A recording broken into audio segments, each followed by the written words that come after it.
Well, let's start by running the audio. Jeb Bush was the first candidate to come on live with Stephen Colbert, and here is a snippet of that interaction. Do you think that you could bring people together? Because everybody says they want to bring people together, but when you get down to the campaigning or get down to what passes for governing now, it often ends up being just a game of blood sport. Where you attack the other person, and the other side can't possibly do, say, or have planned for anything good. So I'm going to say something that's heretic, I guess. I don't think Barack Obama has bad motives. I just think he's wrong on a lot of issues. I don't ascribe. Oh, you were so close to getting them to clap. You were so close. You were this close. No, but look, you got to pause. You got to pause start, till they clap, and then hit them what they don't want to hear.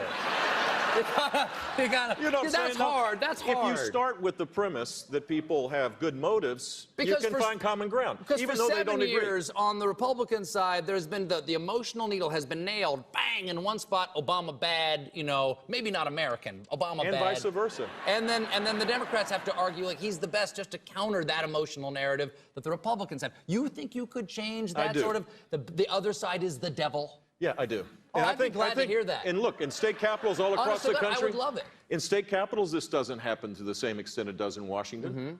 In the mayor's offices, there are people that disagree with one another, and they're allowed to talk to one another. You can be friends with people that you don't agree with on everything. I mean, we have to restore a degree of civility. Right, great. All right, so if you're going to run for the presidency, okay, now look, I get it. You got to be who you are. Okay, this is part of Mitt Romney's problem. People wanted Mitt Romney to be somebody that he wasn't. Well, quit being so plastic. Quit being so stiff. That's just Mitt Romney. Okay, you have to be who you are. If you're going to run for the presidency, you just got to be yourself. Now, Jeb Bush, he's not going to be the flashy guy. He's not going to go out there and say things that are just going to get the crowd riled up. It's not going to be crazy. He's not going to be over the top. He's not going to be emotional. Can't fake that. But the Bush campaign is completely out of touch with people if they actually think that adding a degree of civility is what Republican primary voters are most concerned about in this election.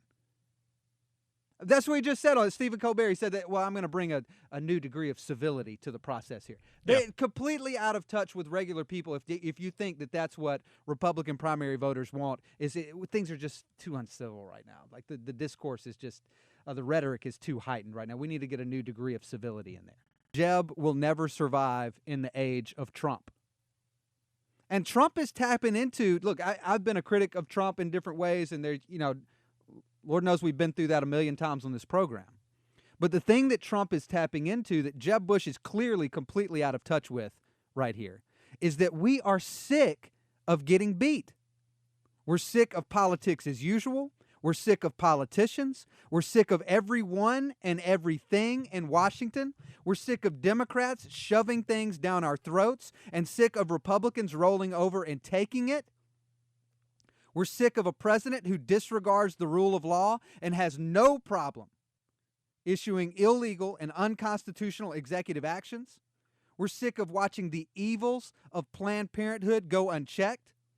We're sick of living in a country where it is suddenly acceptable to fine and jail people of faith for exercising their religious beliefs. We're sick of our government placating dictators like those in Russia and Iran and turning their back on our allies like Israel. We're sick of big education's attempts to indoctrinate our children into the global warming cult. We're sick of American jobs being taken, American citizens being killed by illegal immigrants. We're sick of living in a country that requires every citizen to prove that they have health insurance, but does not force everyone in the country to prove that they are a citizen. We are sick of the kind of out-of-control political correctness that makes it no longer acceptable for men to act like men, women to act like women, and boys and girls to aspire to do the same. And perhaps more than anything, we're sick of living in the greatest country civilization has ever known while watching our leaders apologize for it. So is it any wonder that Make America Great Again resonates with people in such a profound way? I mean, 99 out of 100 people would take Make America Great Again before they would make American politics civil again.